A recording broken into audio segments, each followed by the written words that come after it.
O que a gente foi muito assim estranho para a gente quando vem para Piracicaba, que a gente gostava de São Paulo, é um monte de prédio, né? E quando a gente chega em Piracicaba, tinha poucos prédios ainda. Então, para nós era um grande impacto. E principalmente quando nós íamos para o centro da cidade, era fantástico. A gente via aquele mundaréu de prédio, mundaréu de gente, calçadão, né? Do centro velho de São Paulo. E foi um impacto para a gente dessa maneira. Chegar aqui e você encontrar o corredor comercial era Rui Barbosa ou a principal nossa, hoje no centro, a Governador Pedro de Toledo. E aí isso pra gente foi um impacto muito grande assim, você sair de uma cidade com muito movimento, né? E é outra coisa que nos atraía muito em São Paulo, que hoje a gente já vê ecologicamente que é diferente, os prédios todos acesos. E aqui os prédios apagados à noite, né? Hoje a gente entende que hoje é melhor ele estar apagado. Mas então pra gente foi um impacto desse, e o shopping nosso também era Governador. Passar no domingo, as lojas tinham as vitrines abertas ainda com vidro, que hoje são pouquíssimas que tem, e é ali que a gente viu alguma coisa. E o cinema era também no centro da cidade, que hoje nós temos o cinema no shopping. Então, para a gente foi um impacto esse momento. Você chegou aqui em 80 daí? Sim. Chegou em 80 com 10 anos, né? E aí você veio morar em que bairro? Viemos para Vila Resende, Travessa Salas, número 12. Travessa Salas é uma travessa ali que já dá próximo ao hospital, ao UBS da Vila Resende. Sei. Tem uma oficina mecânica ali próxima, eu morava na casa do lado. Tá. E ali onde é hoje o pronto-socorro, nós chamávamos de Maracalama, que era uma parte da antiga ferrovia, né? E era o nosso local de jogar bola, e era um raspadão. E quando chovia, virava uma lama ali, né? E aí, então, nem pensávamos ali hoje ter uma UBS, essa infraestrutura que tem, né? Era um calçadão e a gente brincava muito ali. E tinha um calçadão que nós brincávamos muito, e a tela e o campo, que era o nosso lugar de diversão no momento. Fiquei meio perdido com o termo que você usou, raspadão. Raspadão, São Paulo. ele é entre pedra e barro. Alguns cascalhos e barro, né? Então ele acaba ficando um raspadão. Quando você está na terra, uma coisa. Quando você cai no cascalho, ele vai te raspar da mesma maneira. Então a gente falava que era um raspadão, né? E fazia campo de futebol ali ou não? Ali era o nosso campo de futebol. Ali era o nosso lugar, era o nosso clube, nosso entretenimento, era ali. Ralava. E ralava. E jogava um descalço e ralava o pé também. Fazia campinho, tudo não? Ah, Chegava a fazer campinho. já tinha um campinho ali, Tá meio que estruturado. já tinha um campinho ali, mas a trave era de madeira. E depois tinha um terreno do lado também que era menor, nós ocupávamos ali também uma trave de madeira. Era coisa da comunidade, né? Se reunir e ter um lugar para se divertir. Como eu tenho quase a mesma idade sua, assim, a gente também fazia assim. A gente construía campinho para jogar. Eu morava aqui na Vila Resende também. Ali no Jardim, hoje é Jardim Mercedes, na antiga do Plano. Mas ali daí a gente construía uns campinhos, né? Acho que é a fase nossa, né? Infância. Né? Justamente, rica fase. Viu? E aí, na sua família, quem são? Você? Aí para Piracicaba meu pai veio antes trabalhar e ele trabalhava com tratores, ele era tratorista. Aí a empresa que ele trabalhava veio prestar serviço aqui e ele dirigia os tratores da Meli Toreta, a empresa Meli Toreta, na Vila Resende. E ele se adaptou muito bem aqui, a empresa fez uma proposta de ele vir para cá. Ele ficou 4 anos trabalhando aqui, depois em 80 nós viemos para cá. Viemos em 79 para conhecer, em 80 já mudamos para cá. E aí veio, a princípio veio pai, mãe, minha irmã Ana Lígia e eu. O meu irmão Adilson ainda ficou em São Paulo por muitos anos. Aí é o mais velho. Praticamente depois de 10 anos ele veio para residir em Piracicaba, né? E ainda eu digo, foi uma das melhores escolhas que a minha família fez, ter mudado para Piracicaba, para interior. São Paulo a gente vê que são várias vertentes, né? De muita gente ali, de amigos da criação, uns deram certo, outros não deram certo, outros foram para droga, outros foram presos e outros já morreram. E a gente está aqui para contar a história, então, sinal que Piracicaba fez muito bem para a gente, em oportunidade também.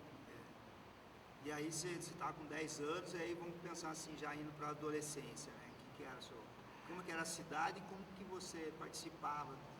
Ali na Vila Resende, nós éramos muito restrito ali, assim, à própria comunidade. Em 82, minha família muda para Balbo, Parque Residencial Piracicaba, né? E conhecido como Balbo. Ali, aí assim, nós viemos ter uma vida mais política e mais participativa na sociedade. Minha mãe logo começa a participar das ações do centro comunitário, como líder comunitária. Logo também nós começamos a trabalhar no movimento negro. Minha família vem com uma ação no movimento negro. Meu irmão tinha uma proposta de um grupo chamava Obá de Chacaô, grupo cultural. Já existia, e ele começou a fazer umas ações no Clube 3 de Maio. E aí eu não participava politicamente, mas eu participava da cultura negra. E para a gente foi um grande trampolim. Tudo começa ali para falar a nível de movimento negro em Piracicaba, que a família já tinha uma ação de São Paulo, né? E isso, que ano a gente está falando?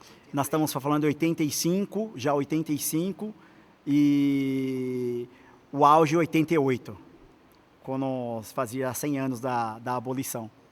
Aí a minha família foi a primeira a fazer a Festa da Consciência Negra em Piracicaba no 3 de maio, trazer essa proposta junto com o Grupo Obá de Chacaô.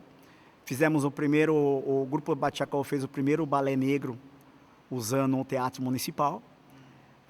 Nós tivemos o primeiro desfile de tranças de mulheres negras, nem tanto as jovens como as mulheres mais de idade, trazer essa oportunidade, né?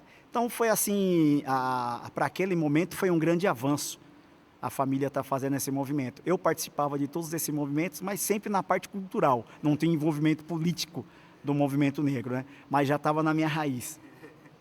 Eu acho que a Balbo, assim, pensando assim, é um lugar de resistência ali, né?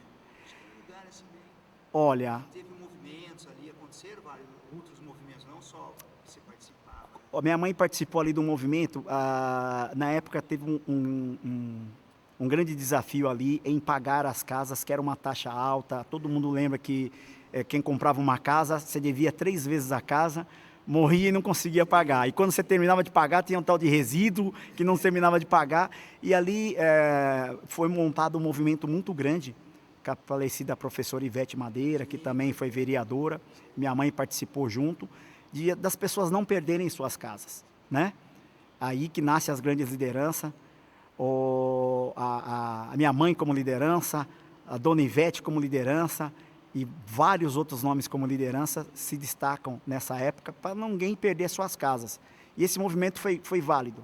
Esse movimento foi válido até que veio mudando a política do país e de dar uma oportunidade de você ter uma casa, porque naquela condição era assim, fique à vontade, mas não mexe em nada. É seu, mas não é para você tirar da minha casa. Eu te dou um presente que fica na minha casa, né? E era uma realidade muito cruel. E hoje, se tem uma mudança a nível nacional e estadual, parte ali, uma grande participação foi da Balbo, para pedir para mudar essas políticas, né? Quem é sua mãe? Dona Rosa.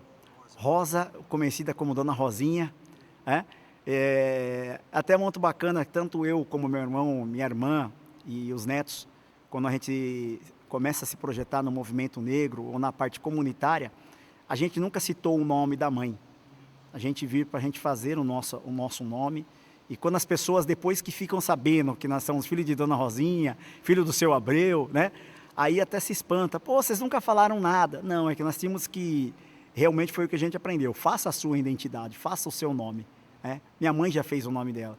E não só fazer, honrar, que é muito mais importante. Minha Dona Rosinha está com 87 anos, fez 87 anos dia 20 de novembro. E ela está na luta ainda não? Aconselha muito a gente, viu? É uma pessoa muito, a cabeça bem ativa, e ela vai nos eventos, aí ela tira ali os contras e os prós dos eventos, trazendo para a gente, trazendo ideias. Isso eu fico assim... É muito gratificante, né? Ver ela nessa idade ainda e com a cabeça jovem, uma cabeça trabalhando, ativa. Seu pai faleceu? Meu pai faleceu esse ano, perdemos o mestre Abreu esse ano. Ah, tá, é verdade. E deixou um grande legado. O mestre Abreu deixou um grande legado. Importante isso. Dá para fazer um relato assim, um pouco da história? Puxa vida! Aqui em Piracicaba, depois que ele veio de tratorista, trabalhou na Klabin, muito conhecido, que ele trabalhou anos na Boate Crocodilo, na Croco. Ele era o tio que olhava o banheiro, então todo mundo conhecia, o tio, né? E meu pai ficou muito conhecido aqui em Piracicaba, e ali até na Elite, a Elite curtia essa época.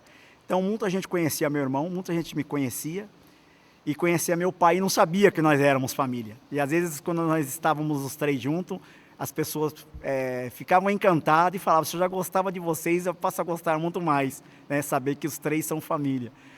Mas o mestre Abreu deixou um legado muito importante, né? Até no velório dele eu citei essa fala que se cada um fosse contar alguma coisa de bom dele, não enterraria ali naquele dia. Ia ser uns 3 meses de velório, só das pessoas contarem coisas boas. Isso é muito gratificante para a gente, né? De ter esse exemplo de homem que foi meu pai.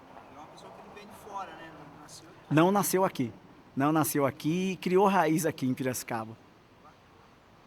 E aí, depois, assim, você vai entrar nessa parte mais política da cidade quando? Né? O 2011. 2011, eu já trabalhava de assessor na Câmara dos Vereadores.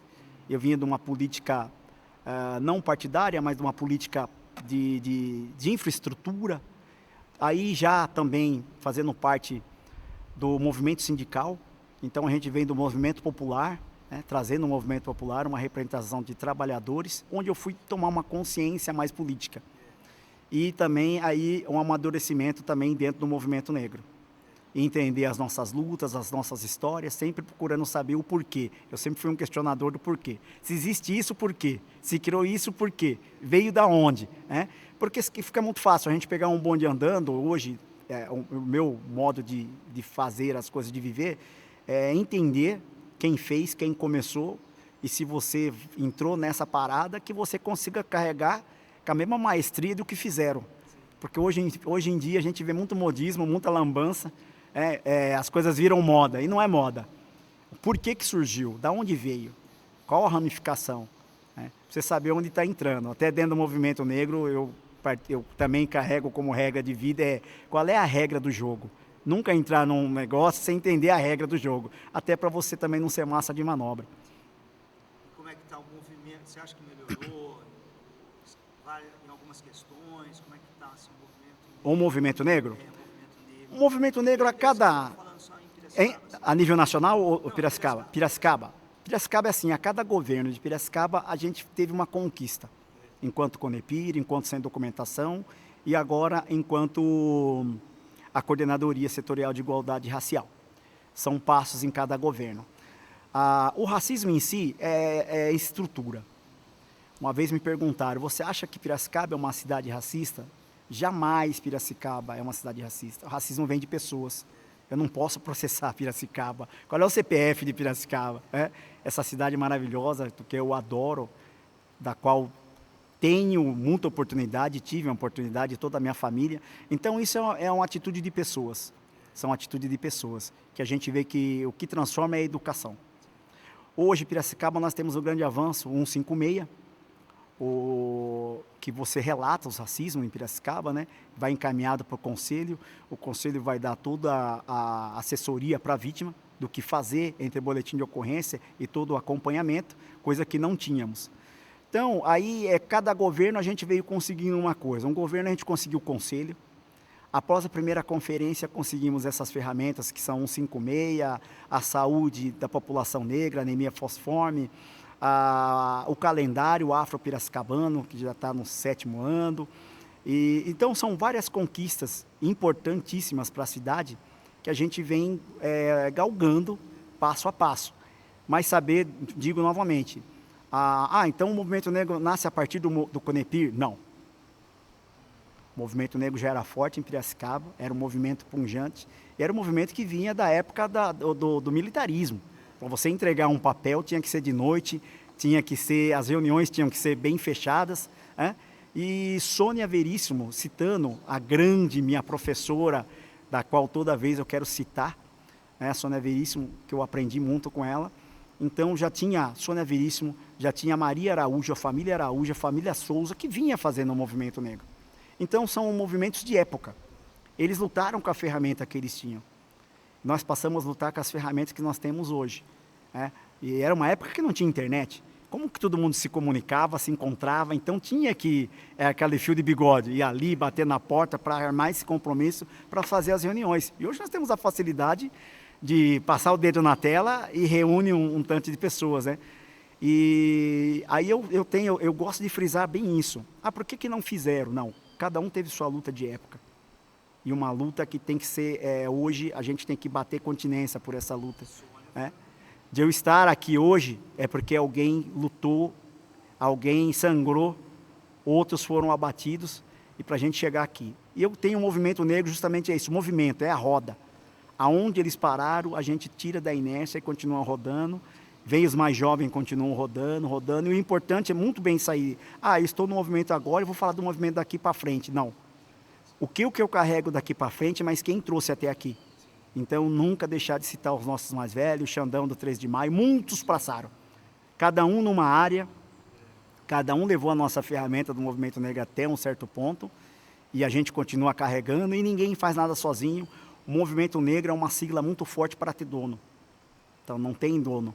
Então, se a Casa do Hip Hop está fazendo, parabéns. Conepir está fazendo, parabéns. Afropira está fazendo, Afroblack está fazendo, o Movimento das Mulheres Negras está fazendo. Então, são tantos movimentos que se falasse, o Conepir não foi chamado. Não, gente, nós não temos perna para tudo isso, enquanto Conepir, enquanto coordenadoria. Então, é importante também, aí a gente volta, não tem dono. Se alguém não estiver fazendo, vai ter falha.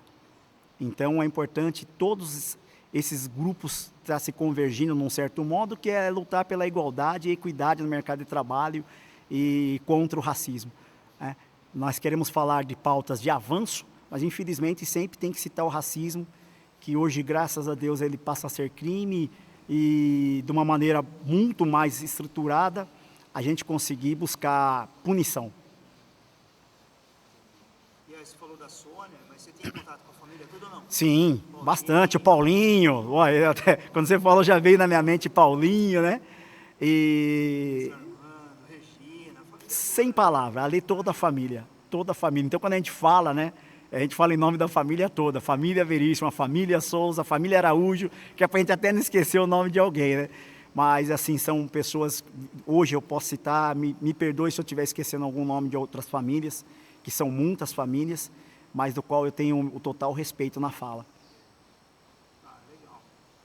E aí, assim, enquanto engenho aqui, quando você chega a trabalhar aqui no engenho?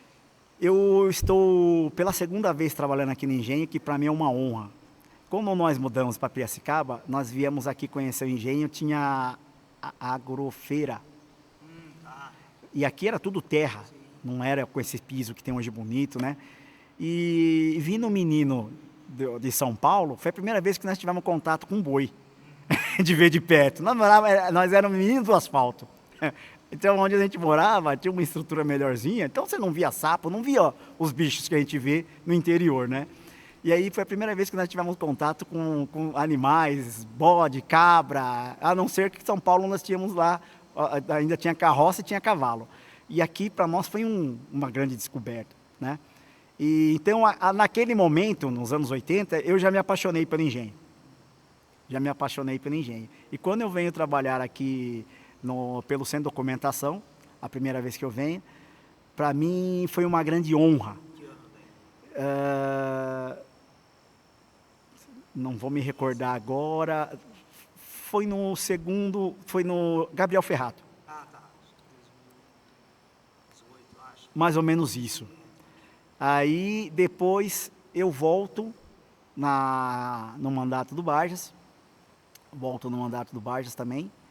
E entre Gabriel Ferrato e Barjas. E retorno agora, nessa gestão. Digo que trabalhar no engenho é uma honra. Esse lugar maravilhoso, a energia que tem aqui. Trabalhar a pauta que a gente vem trabalhar aqui, né? Dentro do Centro de Documentação. E na segunda eu volto na parte mais de assessoria do próprio Beltrame, do secretário, direto, mas também tendo a liberdade de poder explorar a pauta, trabalhar lado a lado, ombreando as pessoas do Centro de Documentação e também da coordenadoria, você ter essa liberdade de poder estar ali contribuindo. Então, nossa, trabalhar no engenho quando você vem uma vez, vem a segunda vez, é ganhar na loteria 2 vezes. Você está trabalhando ali, tudo que eu gosto, é a cultura, é o movimento, é gente, é um local múltiplo que vai te falar de saúde, de segurança, o teatro, é maravilhoso. E a nossa grande obra de Deus, que é o nosso rio Piracicaba, né? Aqui você sai, já dá de cara com o rio. Então, trabalhar no engenho, para mim, é realização de sonho. E dá para você trabalhar, assim, tudo que você acredita está no seu trabalho, no seu cotidiano, né? Justamente. No seu cotidiano. Justamente. Viu? E família, assim, você tem a sua filha? Maiara hoje está na política.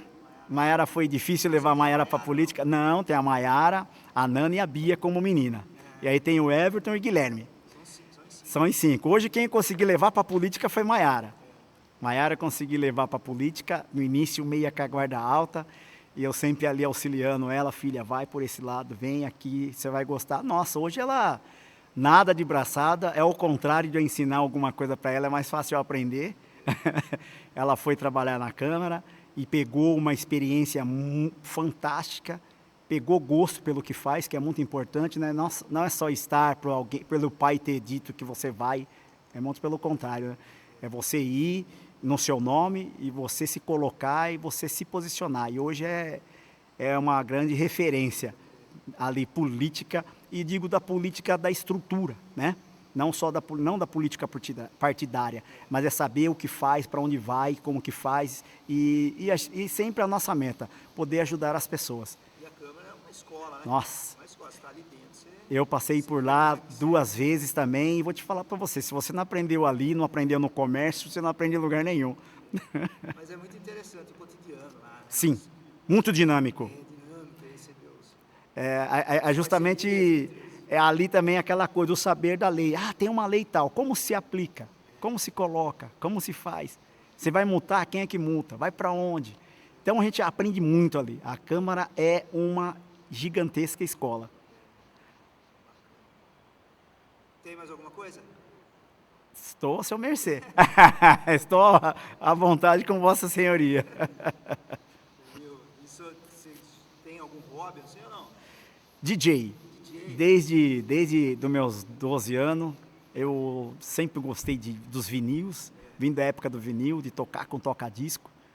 Tive essa oportunidade de tocar com toca-discos.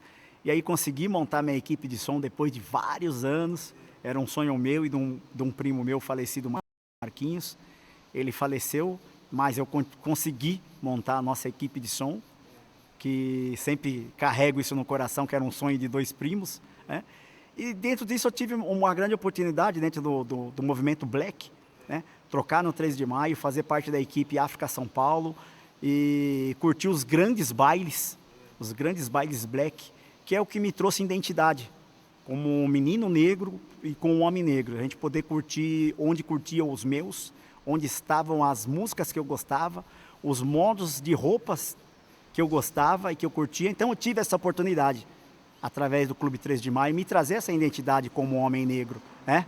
E curtir o que eu curtia com os meus irmãos. Ali onde estavam meus irmãos e meus amigos, e a maioria por ali se parece comigo.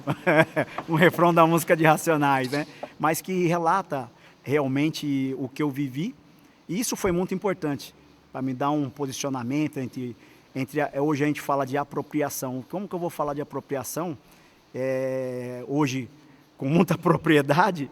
Porque você viveu aquilo, né? Você viveu e aí você vem falar de Black Power. Ah, hoje cabelo black é moda. Não, gente. Nós negros nascemos com o cabelo black. Eu tive esse privilégio. Hoje mudou-se uma coisa, né? Mudou-se alguma coisa. Já não tem aquele cabelo black. Eu tenho até minha identidade, minha primeira identidade gravada, que eu tenho ali a foto com o cabelo black. Então, o cabelo black não é moda. É hoje os negros poderem se libertarem de umas certas coisas da sociedade, poder usar trança, poder usar o cabelo black, poder usar... apesar que é uma grande luta e resistência para a gente, né? Que a gente tem o nosso cabelo como uma grande coroa, o cabelo que se cresce para cima, o Black Power, a nossa resistência. Então tem uma luta, tem uma história e não é moda. E se a gente não tem algumas pessoas do movimento negro para fazer nesse letramento racial, algumas das coisas nossas viram moda e não são moda. É história, é legado. Então isso a gente não pode jamais, tem que ter esse letramento racial hoje. E o movimento aqui no Brasil, assim, dessa black, tal, da black music e tudo, isso tem muita referência dos Estados Unidos ou tem também aqui? Bastante nos Estados Unidos, nos anos 70, aí Tony Tornado fica um grande tempo nos Estados Unidos, volta fazendo uma linguagem black, né? E teve com os Panteras Negras. Tim Maia ficou um tempo para fora, volta com a bagagem. Então são vários músicos da época que trazem essa bagagem, que vem trazendo essa cultura, quando a televisão ainda era um pouco tímida em trazer algumas coisas, né? Era o regime militar, não se falava se muitas coisas, então era esse movimento black entre as pessoas se encontrarem próximo do antigo Mapping, ali fazer aquela conversa toda e dizer, olha, em São Paulo, lá na Zona Leste vai ter uma festa. E a gente fala, como que numa época dessa conseguia levar uma multidão para aquele lado? Fazia circulares de baile, né? Que eu tenho algumas guardadas, que são algumas relíquias. Esse aí era nosso Facebook, era nosso antigo Twitter, era nosso bater o tambor. Como que você vai comunicar com alguém que leva uma grande massa, né? A Chic Show com os grandes lambi-lambi, colocava chamado lambi-lambi nos muros. Então, e como que as pessoas ficavam sabendo? Tinha que estar dentro desse movimento, que era um sábado ou um domingo que se encontravam na São... Depois vem a São Bento, depois. Então, é onde todo mundo se encontrava ali. Era legal também, todo mundo com as suas roupas, cada um vê o que cada um estava usando, né? E sempre tinha uma linguagem dos Estados Unidos, que era trazida para ali. Então, a pessoa estava bem trajada, o tempo da boina, do cabelo grande, o sapato com salto carrapeta, a calça da boca larga, e vem vindo esse movimento. Então a gente tem que entender justamente isso aí. Tem uma grande reportagem hoje do movimento black, dos bailes, né? E como nasce. Então hoje se tem esse movimento, mas de onde ele nasce? De onde ele veio? Quem foram os primeiros DJs? Como se fazia os primeiros bailes? Como que se dava os primeiros bailes? Como que a galera conseguia fazer essa mobilização de um lado para o outro? São Paulo é grande. Então, a gente já tínhamos essa linguagem de sinalização, de como se encontrar, como fazer e aonde estar. E era uma grande época, aquela época era a época da resistência, que nos dá base hoje. Ali foi uma época da grande resistência, que não seja hoje. Hoje essa resistência ela caminha com luta, mas ali, para se fazer aquele movimento ali, numa época daquela de chumbo, foi difícil. E pensando nos Estados Unidos, a cultura hip-hop começa lá e... Corretíssimo. Total vocês, assim. Corretíssimo. E a época da Black Music, o vinil era muito interessante. Quem fazia a rádio, se tocava alguma coisa, quem tinha oportunidade de uma fitinha para gravar, gravava. As rádios de Piracicaba na época não tocava tanto black. Então tinha que sintonizar a Band FM, ali meio chiado, tentar gravar uma fitinha. Não tinha internet. Os produtos não chegavam, né? Somente o DJ, somente quem fazia som, que trazia as famosas bolachas, que eram os vinis, e ainda para outra pessoa não comprar e não ter o concorrente, raspava-se o selo, para o outro não comprar. Então, quando ele ia conseguir, quem estava fazendo o som já tinha tocado 5, 6 bailes, era novidade na mão daquela pessoa, daquela equipe. Então, era muito legal que atraía várias pessoas. Pô, aquela equipe toca aquele som que eu gosto. Você viu que saiu no Fantástico tal coisa, o cara tá tocando, é onde a gente via que saiu. Você viu que tocou na rádio? Pô, o cara tem para tocar. Hoje não, hoje tem uma fitinha, o que era da fita hoje virou pendrive, já não se fala mais em pendrive, o que era DVD não se fala assim DVD, o que era videocassete não se fala mais em videocassete, e agora o que está se acabando é o CD, né? As últimas fábricas de fabricação de CD tá fechando no mundo, e a gente confiando na rede, confiando na nuvem, mas isso acaba, aquilo lá eu tinha na mão. A nuvem, então ainda eu falo assim, ainda eu sou do tempo do vinil, o lado A e o lado B, confiar em algumas coisas que você tem na mão, né? E a gente fala assim, todo mundo fala do apagão da internet, né? E ontem mesmo eu estava guardando um aparelho de DVD. Aí falou, mas por que você tem isso? Eu falei, se o mundo parar, isso aqui vai valer muito. E a gente vai ter que voltar a usar em algumas coisas que não se usava, que não faz mais parte do futuro, né? Então, são algumas coisas isso é coisa de gente velha, né? Viu? E você tocou bastante tempo ou não? Toquei, ainda toco.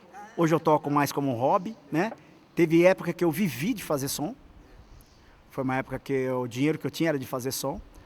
E depois que casei, resolvi deixar mais como um hobby, uma segunda renda, né? E hoje eu faço mais como um hobby. Faço mais festa fechada, casamento, aniversário, algum lugar que as pessoas chamam, eu vou lá e faço meus préstimos e levo aquela alegria. E eu gosto também de tocar até com a identidade do nosso povo. Como comércio, se você fechar um evento gospel, o evento que você fechar, você vai fechar como comércio. E como as festas de amigo, família, é até legal, que aí você vai tocar aquilo que te dá muito mais identidade, que são as músicas black, o charme, as músicas lentas, que os jovens não conhecem. O que é música lenta, né? Você vem de um baile que tinha uma música lenta, onde tinha um intervalo para você conversar com a moça, que você olhou todo o tempo, que você dançou todo o tempo ali do lado, né? E hoje é o tal do tuk-tuk, que vai a noite inteira, né? E o samba rock, que também faz parte do movimento black. Mas hoje eu toco mais eventos fechados, que eu sou convidado para tocar. E sempre que tenha o meu perfil, que eu possa também trazer essa linguagem para quem está curtindo e trazer a identidade de música. Lembrar, a música traz muitas lembranças, né? A gente costuma brincar enquanto está fazendo um evento desse, quando eu toco uma música, fala assim, aonde você estava quando eu tocava essa música? Do que você lembra? Então isso traz muita identidade, muito bacana. E o evento fica... A gente tem hora para começar e não tem hora para acabar, porque é muito agradável. E a gente está falando do 13 de maio, né? Qual a importância que tem assim, o 13 de maio em Piracicaba? Nossa, 13 de maio não tem como falar... Tem lugar que a gente vai que as pessoas falam assim, incrível. Rua do Porto, Exalc e Clube 13 de Maio. Hoje com 135 anos, o terceiro clube mais velho negro do Brasil. Tem essa importância. O primeiro é no Sul, o segundo é o 28, em Jundiaí, e o terceiro é o 13 de Maio. Então, o 13 de Maio é a nossa relíquia, é a nossa história, e quantos lugares que nós sabemos aí que o nosso clube em várias cidades, eles estavam num lugar privilegiado, como é o 13 de Maio hoje. E a especulação comercial e outras coisas mais foram tirando os nossos clubes dali, fomos perdendo a identidade, né? Hoje dificilmente você vai ver de falar assim, tem uma capelinha ali, vamos derrubar a capelinha. Mas os clubes negros, em um certo momento, não houve luta, muito pelo contrário. Mas a luta pelo sistema e a luta contra o sistema é difícil. Então nós perdemos muitos clubes, muitas histórias. Então esses que estão de pé, como o Clube 13 de Maio, nossa, é herança, relíquia, não podemos perder jamais. O Xandão fez um momento de resistência. Fez. Ali, assim... Antes dele falecer, ele está bem... Eu não vou saber citar nomes dos mais antigos, mas o Xandão é aquela coisa de pegar a roda girando, né? Então é uma das referências que a gente pega a roda girando. O falecido pai do Marcão, do Oitava Cor, também foi uma grande liderança ali. Isso também. Não, o pai do Marcão, acho que é o São Luís ou não? Isso, Luiz Veríssimo? Luiz Carlos. Carlos Veríssimo. Isso. E aí foi uma época que eu peguei, eu era pequenininho, mas eu lembro que ele estava ali. Ainda para mim era tudo muito alegria e cultura. E hoje eu entendo qual que era a resistência e deles estarem ali, vou te dizer, né, numa época difícil. Tudo era muito mais difícil, né? Então, manter o 13 de Maio hoje e nunca esquecer desses nomes que passaram por lá e quem está hoje no 13 de Maio, para nós é questão de honra. Está de pé o 13, não só está de pé, como a sua história. E o Teda, que é sobrinho do Paulinho, está lá de vice-presidente. Isso nos engrandece muito, né? Sempre tendo um da família. Muitas das coisas que se perderam, eu tinha vou tentar lembrar de um clube grande de estado de São Paulo, e o que ocorreu?